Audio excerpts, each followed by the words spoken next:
বিশিষ্ট দায়ী হযরত মাওলানা মুফতি হারুন বিন ইজহার।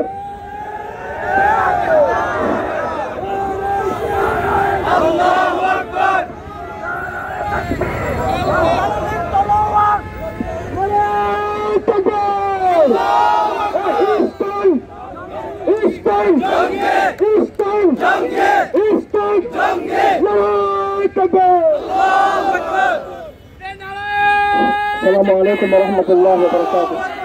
الحمد لله وكفى وسلام على عباده الذين اصطفى أما بعد. সম্মানিত উপস্থিতি, সর্বপ্রথম আপনাদেরকে ধন্যবাদ জানাচ্ছি। আপনারা অনেক কষ্ট করে রোদের মধ্যে বৃষ্টির মধ্যে আপনারা দেশ প্রেম এবং ইসলামের প্রেম ভালোবাসা নিয়ে ইসলামের সর্বোচ্চ রক্ষার জন্য আপনারা মাঠে নেমেছেন।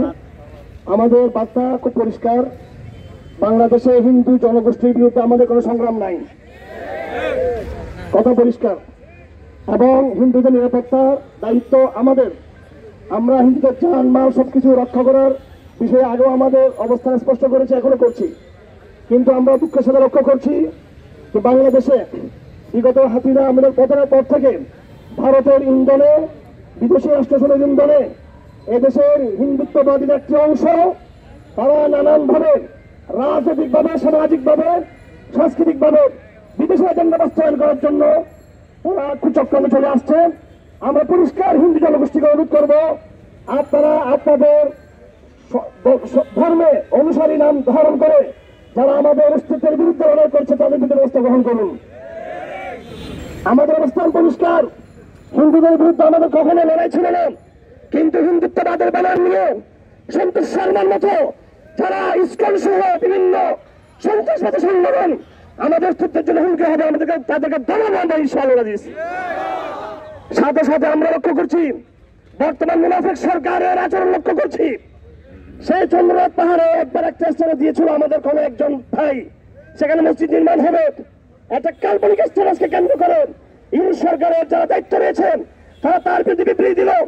আর আমাদের মেয়েরা দর্শিত হচ্ছে, আমাদের মাথার ছাত্রীরা দর্শিত হচ্ছেন, নির্যাতিত হচ্ছেন, আলেমরা কিডন্যাপ হচ্ছেন।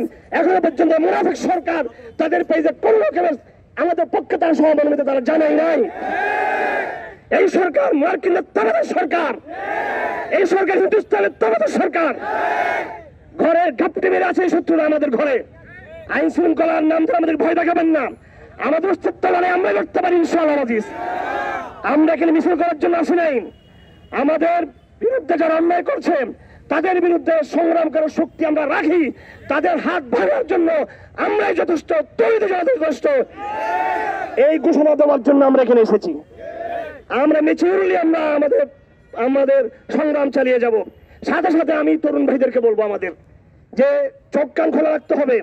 দেশে নানা রকমের ঘটনা ঘটতেছে একের পর এক।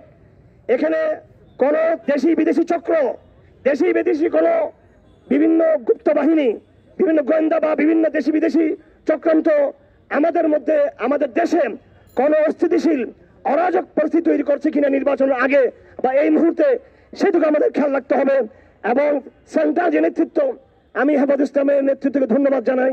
আমাদের সঙ্গে জানাব হেফাজত ইসলামের জানাব যুগ্ম মহাসচিব জানাব নাসির মনির এবং যুব বিষয়ক সম্পাদক জানাব কামরুল ইসলাম, মহানগরের জাকারিয়া সাহেব এবং আমাদের হাফিজ সাহেব এবং বিশেষ করে হেফাজত ইসলামের কেন্দ্রীয় নায়েব আমির আমাদের হযরত ওসমান সাহেব আমাদের সাথে রয়েছেন।